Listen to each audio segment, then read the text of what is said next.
Okay, how's it going? I want to talk to you today about writing an annotation. So your National History Day works cited list will need to include full annotations, and I want to be very clear about what is expected. We have very specific guidelines as to how to write an annotation, the pieces that make up an annotation, and I want to spend a little bit of time going through that very carefully and very clearly so that you know what's expected going forward. Okay, so let's begin. First of all, I want to start by clearly defining what is an annotated works cited. Well, first of all, it's a bibliography. Your works cited is a collection of all of the sources that you consulted for your research, whether it's a book, a website, a database, article, interviews with a person, video clips, pictures, any resource that you use in your research needs to have a citation, and your works cited is that list of all your citations. For this project, we're also asking you to write annotations. An annotation is a summary of each source that includes a critical review or comment. Now, to head off the very first question, I know you're all asking yourselves, how long is an annotated citation entry? Well, it depends on the source. Every circumstance is different, but generally, each annotation is at least 3 to 5 sentences long, and I'm going to be clear about what those sentences should include in a second. Let's begin by talking about our works cited. A works cited has a very specific format called MLA. We use the MLA style in Howard County, and you know that there's a simple title at the top that's just works cited, 12-point font, no bold, no underline. There are 1 inch margins on each side of the paper. It's double spaced throughout. There's no extra spaces in between each citation. The citations are put in alphabetical order by the author's last name, or if the author isn't present, it's by the first word in the citation. And then there's also that backwards indent. It's called a left hanging indent, where the first line is all the way to the left and any subsequent lines are indented 1/2 inch. It's backwards from how we typically write a paragraph. It's called a left hanging indent.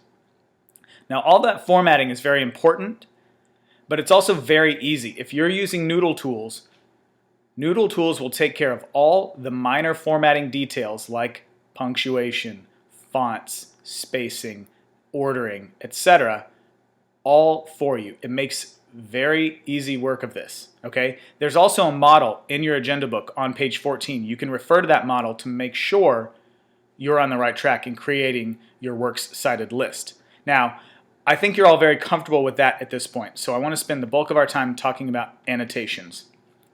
In an annotated works cited entry, it's very easy to remember what's required by thinking about the anagram C33. Okay? What that stands for, the C stands for the citation. The first 3 is in reference to the 3 parts of an annotation: a description of the source being used for your research, an assessment of the source, and then a reflection about that source and how you're using it. The other 3, the final 3, means it should be at least 3 sentences. It may be more. Many circumstances will require more. But if you remember C33, that's what you can refer to in your mind to discover if you have a complete annotated works cited entry. So let's break those down. Let's talk about each of the 3 parts. The first element of an annotation that I want to talk about is the description. The description of your source is talking about what does it provide.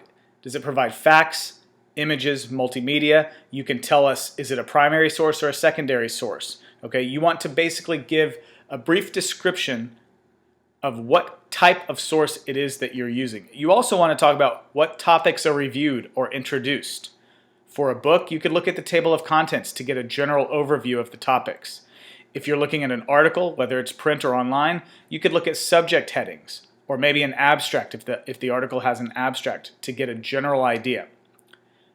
But very basically, the description of the source is telling us what kind of source it is, what is it providing you with, and a very basic overview of the information that's contained within, a very brief summary.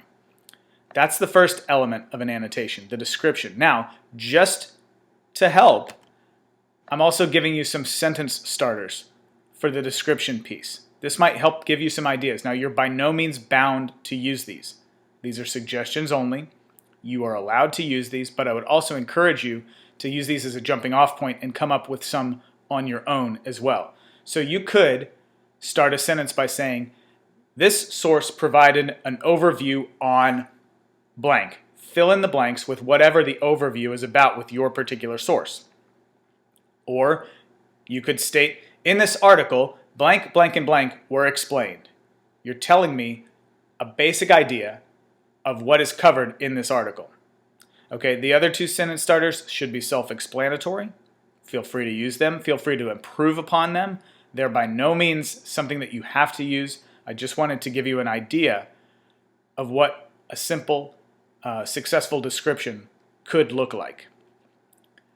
The second element of an annotation is the assessment. You're evaluating the source. I want you to tell me why it's credible, why it's reliable, and why it's worth using in your research. Talk about how does the source compare to other available sources. Does it have certain strengths? Is there a decent scope or depth to the information? In fact, you could also talk about what the source is lacking. Maybe it's really strong in a lot of areas, but you want to be upfront about a certain area where it's lacking. And if just you being aware of that tells me that you've carefully evaluated the source.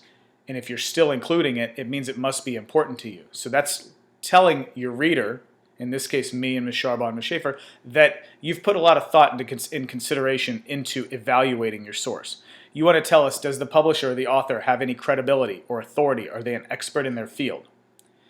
Is the source current? Or maybe currency doesn't matter for your certain topic, and that may be the case. You could talk about that.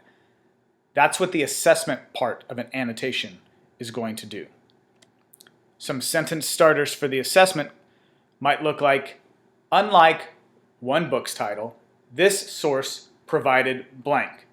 So you could kind of use it as a comparison to another source in your bibliography. Or you could say, a strength of this article is the number of blank that are referenced or introduced. Maybe there are certain ideas that you hadn't considered before, and it introduced you to new topics. Okay? The perspective and viewpoint presented by the author was counter to the perspective of another source that I looked at. Comparing the two sources, trying to corroborate information, is an important part of this research project. And if your assessment is showing us how you did that, that can go a long way in proving the validity, the reliability as to why you chose to use the source. So these are some assessment sentence starters that you can use, but you're not bound to use them. You could come up with some on your own as well. In fact, I encourage you to. The third part of an annotation, the third element, is a reflection. I want you to think about, why is this resource important to you? How are you using it in your research? You can talk about what was beneficial. What did you gain from this source? How will you use this source in your research? Did the source provide you with a different point of view or different viewpoint with your topic? Or you can just talk about how the source supports current findings, how you're using that source to corroborate information from other sources. The reflection is talking about how you're specifically using this. Why is this important to your specific project? If it doesn't have any relevance to your project, then why are you using it? This is kind of proving the relevance and proving the validity of why you've decided to include it in your project.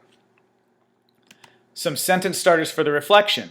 You could say that this source introduced blank and led to the exploration of blank. Maybe it introduced you to a certain concept and it led to exploring other ideas that you hadn't discovered before. Okay? You could say facts presented in this source strengthen or confirm the idea that blank, blank, blank. Okay? If you're using the source to corroborate other information, you could say this strengthened it. This confirmed my idea because I corroborated the information. Findings from this source will be helpful in articulating the impact of such and such on something else. Okay? These are ideas for sentence starters that you could use for your reflection. Okay? This could be a jumping off point, at least to get you started writing your own sentences for a reflection. Okay? So, again, C33 is what you need to remember. A fully annotated works cited contains a citation, there are 3 elements in your citation, and at least 3 sentences. C33. Okay? I want to talk about a specific example.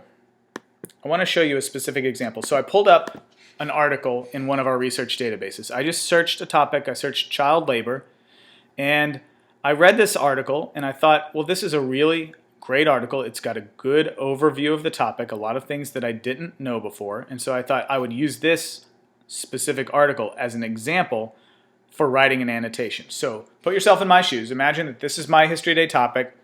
I've read this. I've determined that it's relevant to my research. It could support my thesis, and now I want to write an annotation. So for sentence number 1, I need to provide a description.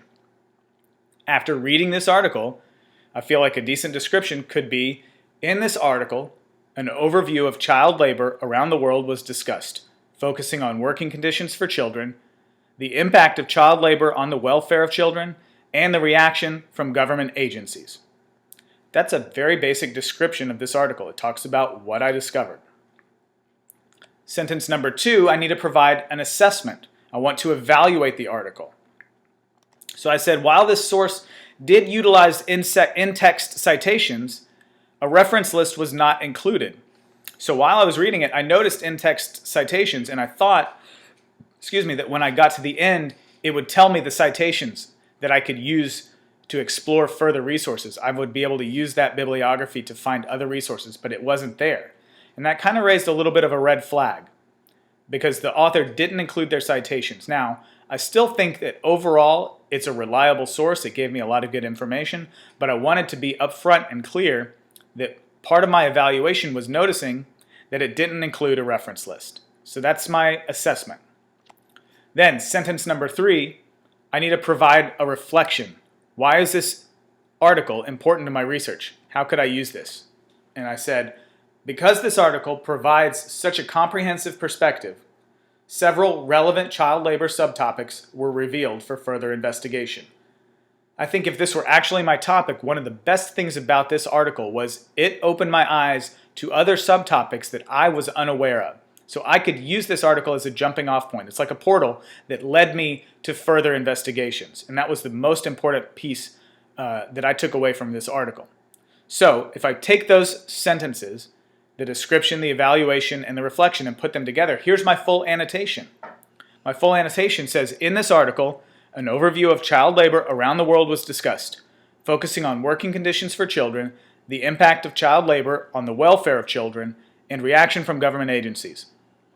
While this source did utilize in-text citations, a reference list was not included. Because this article provides such a comprehensive perspective, several relevant child labor subtopics were revealed for further investigation. That's it. That's a full annotation.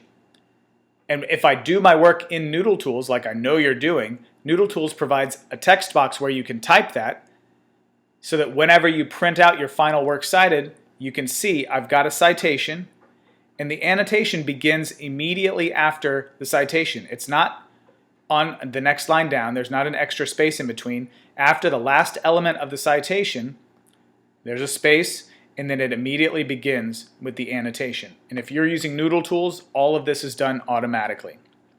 Okay? So that's a fully annotated citation example. Okay. So that's an example of what a fully annotated works cited should look like. I hope it's clear the 3 elements of an annotation, and I hope that the sentence starters are helpful. Feel free to use those as a jumping off point though, and I encourage you to come up with sentences on your own as well.